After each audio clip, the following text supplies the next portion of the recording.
ഇനി ഇതിന്റെ ലക്ഷ്യം എന്തെന്നല്ലേ? ലക്ഷ്യവും വളരെ സുതാര്യമാണ്. അൻ അഖീമുദ്ദീൻ എന്ന് വിശുദ്ധ ഖുർആനിൽ പറഞ്ഞിട്ടുണ്ട്. നിങ്ങൾ ദീനിനെ ഇഖാമത്ത് ചെയ്യണം. ഇത് കഴിഞ്ഞുപോയ മുഴുവൻ പ്രവാചകന്മാർക്കും നൽകിയിട്ടുള്ള നിർദ്ദേശമാണ്. നിങ്ങൾക്കും ദീനിൽ ശരീഅത്തായി നിശ്ചയിച്ചിട്ടുള്ള കാര്യമാണ് അൻ അഖീമുദ്ദീൻ, ദീനിനെ നിലനിർത്തുക എന്നുള്ളത്. അപ്പൊ നമ്മുടെ ജീവിതത്തിൽ, വ്യക്തി ജീവിതത്തിൽ, നമ്മുടെ ജീവിതത്തിലെ വ്യത്യസ്തങ്ങളായ ഇടപാടുകളിൽ, പെരുമാറ്റങ്ങളിൽ, മര്യാദകളിൽ നമ്മൾ ദീൻ നിലനിർത്തണം. നമ്മുടെ കുടുംബത്തിൽ ദീൻ ഉണ്ടാവണം.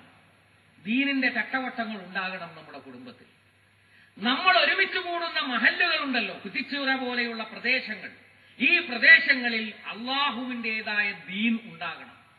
അവിടുത്തെ മനുഷ്യരിലുണ്ടാകണം, അവിടുത്തെ പരസ്പരമുള്ള ഇടപാടുകൾ ഉണ്ടാകണം, കേസുകൾ തീർക്കുന്നതിലുണ്ടാകണം, വിധികൾ പ്രസ്താവിക്കുന്നതിലുണ്ടാകണം, എല്ലാറ്റിലും ദീൻ ഉണ്ടാകണം. നമ്മുടെ ഒരു രാജ്യമുണ്ടായാൽ ആ രാജ്യത്തും അള്ളാഹുവിന്റെ ദീൻ ഉണ്ടാകണം. ഈ ലോകത്ത് ഒരു തുണ്ട് ഭൂമിയെങ്കിലും ഇസ്ലാമിക സമൂഹത്തിന് ലഭ്യമാവുകയാണെങ്കിൽ ആ തുണ്ട് ഭൂമിയിൽ അള്ളാഹുവിന്റെ ദീൻ പുലരണം. ഇതാണ് ഇഖാമത്തുദ്ദീൻ എന്നതിന്റെ അർത്ഥം. വ്യക്തിയുടെ ജീവിതം തൊട്ട് ലോക സാമൂഹ്യ ഘടന വരെ അള്ളാഹുവിന്റെ ദീനിനനുസൃതമായി പരിവർത്തിപ്പിക്കുന്നതിനുള്ള പരിശ്രമത്തിനാണ് ഇഖാമത്തുദ്ദീനിന് വേണ്ടിയുള്ള പരിശ്രമം എന്ന് പറയുന്നത്. ആ പരിശ്രമമാണ് ജമാഅത്തെ ഇസ്ലാമിയുടെ ലക്ഷ്യമായി ജമാഅത്ത് അംഗീകരിച്ചിട്ടുള്ളത്. ഇത് പ്രവാചകന്മാരുടെ ലക്ഷ്യമായി അള്ളാഹു നിശ്ചയിച്ചു കൊടുത്തതാണ്. മുസ്ലിങ്ങളുടെ ലക്ഷ്യമായി അള്ളാഹു സുബ്ഹാനഹു വ തആല നിശ്ചയിച്ചു കൊടുത്തതാണ്. ഭരണഘടനയിൽ പറയുന്ന കാര്യമാണ് ഞാൻ വിശദീകരിക്കുന്നത്, എന്റെ വക കൂട്ടിച്ചേർക്കുന്നില്ല. ഇനി ഏതൊരു പ്രസ്ഥാനത്തിനും ആദർശവും ലക്ഷ്യവുമുള്ളതുപോലെ ഒരു പ്രവർത്തന ചട്ടക്കൂട് വേണം, പ്രവർത്തനത്തിനൊരു ചട്ടക്കൂട് വേണം. ജമാഅത്തെ ഇസ്ലാമി ചട്ടക്കൂട് നിർണയിച്ചിട്ടുണ്ട്. 2 ചട്ടക്കൂടാണ് അതിനുള്ളത്. ഒരു ചട്ടക്കൂട് ജമാഅത്തെ ഇസ്ലാമിയുടെ മുഴുവൻ പ്രവർത്തനത്തിനുമുള്ള മാർഗദർശനം ഖുർആനിൽ നിന്നും സുന്നത്തിൽ നിന്നും സ്വീകരിക്കും എന്നുള്ളതാണ്. എന്ത് ചെയ്യുന്നുവോ അത് ഖുർആനിനും സുന്നത്തിനും അനുഗുണമായിരിക്കും. ഖുർആനിലും സുന്നത്തിലും പഴുതില്ലാത്ത ഒരു കാര്യവും ജീവിതത്തിന്റെ ഒരു മേഖലയിലും ജമാഅത്തെ ഇസ്ലാമി ചെയ്യുകയില്ല. ചില ആളുകൾ പറയാറുണ്ട് ജമാഅത്തെ ഇസ്ലാമിക്കാരെ കുറിച്ച്, അവരെന്തോ തീരുമാനം കണ്ടെടുക്കും, എന്നിട്ട് ഖുർആനും ഹദീസും ഓതിയിട്ട് അതങ്ങോട്ട് പറയും ചെയ്യും. എന്നാ തീരുമാനം കണ്ടെടുത്താൽ പോരെ, എന്തിനാ ഖുർആനെ ഹദീസിനെയും കൊണ്ടുവരുന്നത് ചില ആളുകൾ ചെയ്യും. ചിലപ്പോൾ പ്ലാച്ചുപടയിലേക്ക് മാർച്ച് നടത്തും, ചില സന്ദർഭത്തിൽ കൊക്കക്കോളക്കെതിരെ സമരം ചെയ്യും, ചെറുകിട വ്യാപാരികൾക്ക് വേണ്ടി വൻകിടക്കാരോട് സമരം ചെയ്യും. എന്നിട്ട് അതിന്റെ ഒക്കെ പ്രസംഗം കേട്ടാൽ അതിലൊക്കെ ഉണ്ടാവും ഖുർആനും ഹദീസും, ഖുർആനും ഹദീസും. പറയുന്നത് അങ്ങോട്ട് പറഞ്ഞാൽ പോരെ, പിന്നെ ഖുർആനും ഹദീസിനും എന്തുകൊണ്ട് ഖുർആനും ഹദീസും കൊണ്ടുവരുന്നതിന് ചില ആളുകൾ ചോദിക്കും.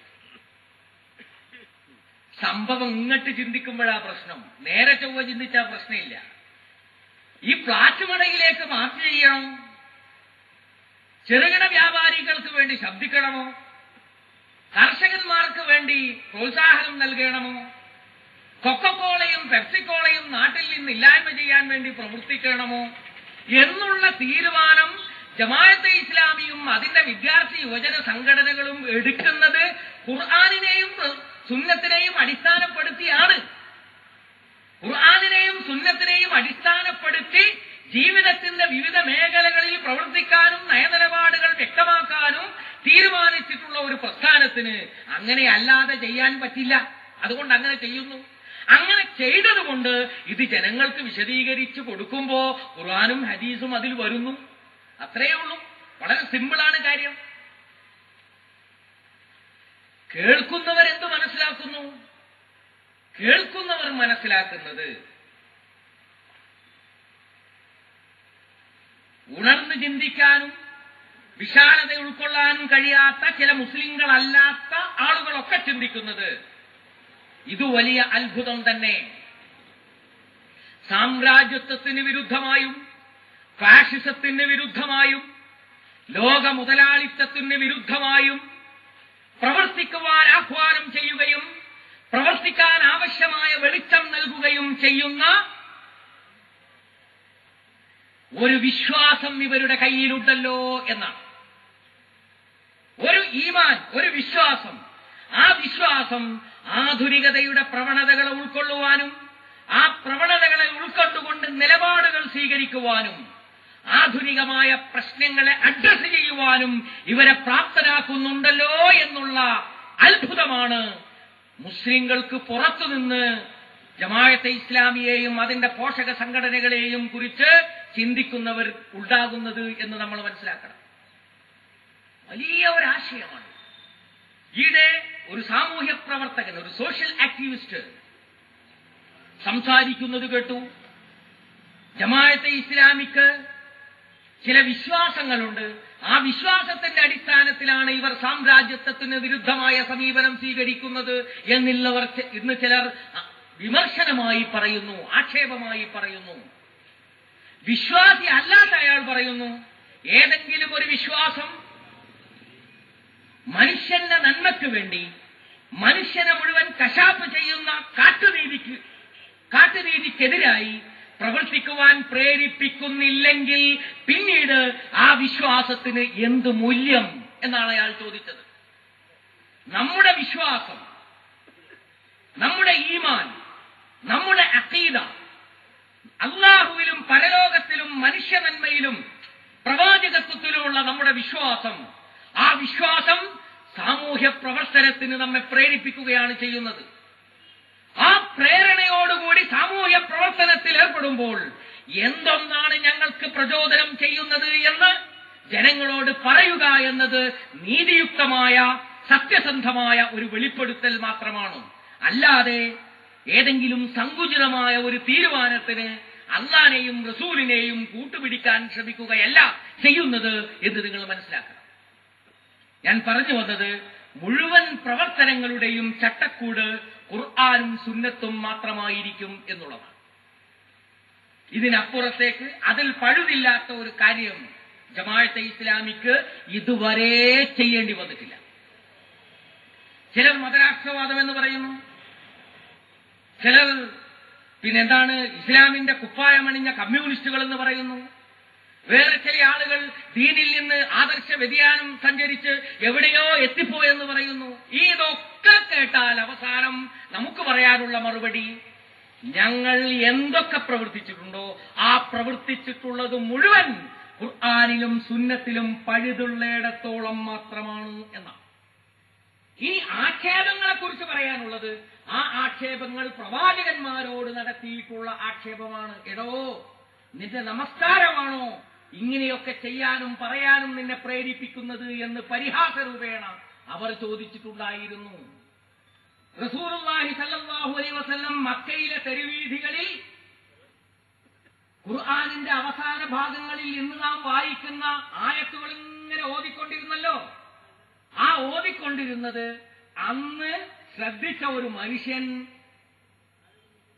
ഏതാണ്ട് സോളിഡാരിറ്റിക്കാരൻ കിഡ്സൺ കോർണറിൽ വെച്ച് നടത്തുന്ന പ്രസംഗമായി മാത്രമേ അത് മനസ്സിലാക്കുകയുള്ളൂ. കാരണം പാവങ്ങൾക്ക് വേണ്ടി, അവകാശങ്ങൾ നിഷേധിക്കപ്പെട്ടവർക്ക് വേണ്ടി, കഷ്ടപ്പാട് അനുഭവിക്കുന്നവർക്ക് വേണ്ടിയാണ് പ്രവാചകൻ സല്ലല്ലാഹു അലൈഹി വസല്ലം അന്ന് സംസാരിച്ചിരുന്നത്. ആയത്തുകളൊക്കെ ഷെയ്ഖ് സാഹിബ് ധാരാളം ഉദ്ധരിക്കും, ചോദ്യങ്ങളിലും മറുപടികളിലും സാധ്യതയുണ്ടെങ്കിൽ. ഞാൻ അതിലേക്ക് പോകുന്നില്ല.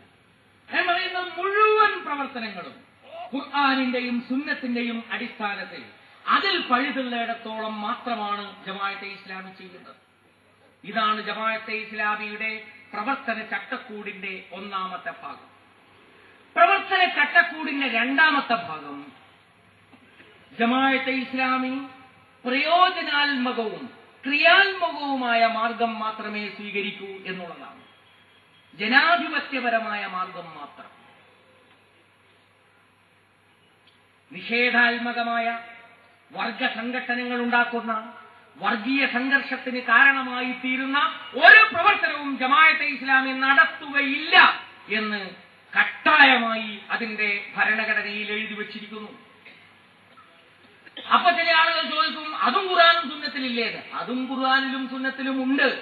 പക്ഷേ ജമാഅത്തെ ഇസ്ലാമിയെ പോലുള്ള ഒരു പ്രസ്ഥാനത്തെ ശരിയാം വണ്ണം മനസ്സിലാക്കാൻ കഴിയാത്ത ഏതെങ്കിലും ആൾക്ക് വല്ല തെറ്റിദ്ധാരണയിലും ഉണ്ടായെങ്കിലോ എന്ന് വിചാരിച്ചുകൊണ്ടാണ് ആ ഭാഗവും കൂടി വളരെ ക്ലിയറായി എഴുതി ചേർത്തിട്ടുള്ളത്. അതിനനുസൃതമായി മാത്രം ഇതുവരെ പ്രവർത്തിച്ചു വന്നിട്ടുള്ളത്.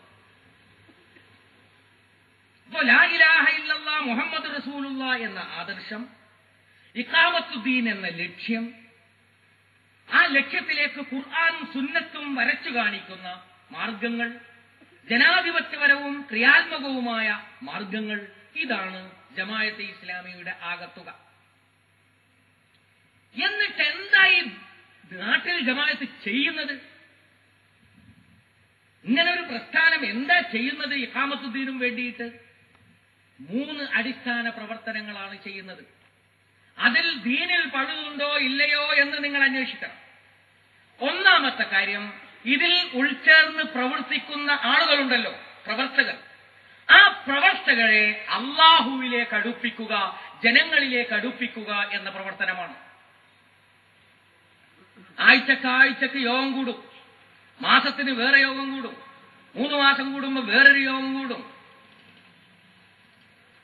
നമ്മളെ കുണ്ടുങ്ങലെ ആ പഴയ ബിൽഡിങ്ങിന്റെ മുകളിലുള്ള പഴയ ആഫീസിൽ യോഗം നടക്കുന്നതാണ്. എന്താ അവിടെ വെച്ച് നടക്കുന്നത്? ഈ ലോകം അട്ടിമറിക്കാനുള്ള ഗൂഢാലോചനയാണോ? അങ്ങനെ ഒരു ഗൂഢാലോചനയാണ് നടക്കുന്നതെങ്കിൽ ലോകമാകെ ഇപ്പോൾ അട്ടിമറിഞ്ഞു പോയേനെ. കാരണം 65 കൊല്ലമായി അട്ടിമറിക്കാൻ തുടങ്ങിയിട്ട്. അതല്ല നടക്കുന്നത്.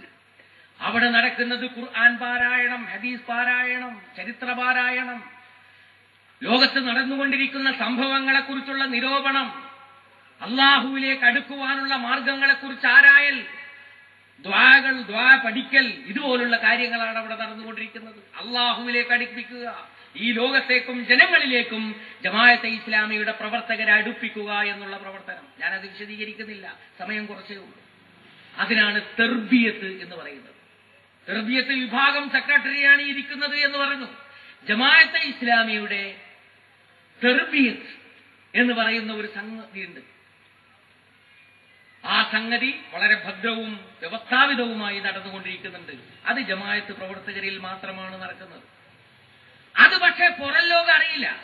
പുറം ലോകം വിചാരിക്കുന്നത് ഈ പ്രസംഗവും മുദ്രാവാക്യം വിളിയും ഈ ഒച്ചയും വിളിയും തെരഞ്ഞെടുപ്പ് തീരുമാനവും ഒക്കെയാണ് ജമാഅത്തെ ഇസ്ലാമിയുടെ ആകെ പ്രവർത്തനമെന്നാണ്. തെരഞ്ഞെടുപ്പിൽ ഒരു ഉറച്ച നിലപാട് സ്വീകരിച്ചപ്പോ ചാനലുകാരും പത്രക്കാരും ഇടത്തുനിന്നും വലത്തുനിന്നും അവിടുന്നും ഇവിടുന്നും ചോദിച്ചും പറഞ്ഞും അത് ഭയങ്കരമായ ഒരു വിഷയമാണ്. അത് ഒരു തെരഞ്ഞെടുപ്പിൽ ഒരു പ്രത്യേക സാഹചര്യം പരിഗണിച്ചുകൊണ്ട് എടുത്തിട്ടുള്ള ഒരു പ്രത്യേകമായ തീരുമാനമാണ്.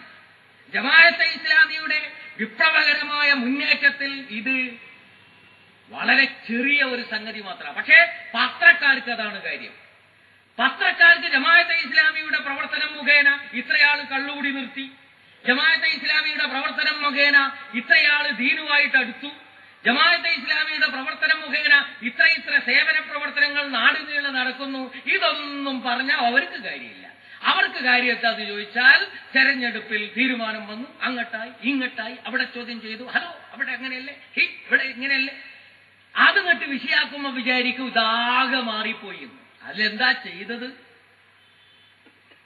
കാര്യങ്ങളെ വിലയിരുത്തി പോക്കെങ്ങനെയെന്ന് മനസ്സിലാക്കി എങ്ങോട്ടാണ് കേരളം പോകേണ്ടത് എന്നതിന് ടാർഗറ്റ് നിശ്ചയിച്ചു. ആ ടാർഗറ്റിൽ കുറിക്കുകൊള്ളുന്ന ഒരു വർത്തമാനമാണ്. നമ്മളെ പണിക്ക് പോയി. നമുക്ക് തെർബിയത്ത് വേണം, നമുക്ക് ദഅ്വാ പ്രവർത്തനങ്ങൾ നടക്കണം, ഇസ്ലാഹ മുആശറ എന്ന് പറഞ്ഞ് വിശദീകരിക്കാൻ പോകുന്ന കാര്യമുണ്ട്, അത് നടക്കണം. ഇതൊക്കെ നടത്താൻ നമ്മൾ പോയി. വാദപോരാഹരങ്ങൾ അവിടെ ശക്തിപ്പെട്ടു. അത് നമ്മളെ വിഷയമല്ല. അത്യാവശ്യം വേണ്ട വിശദീകരണങ്ങൾ നൽകി.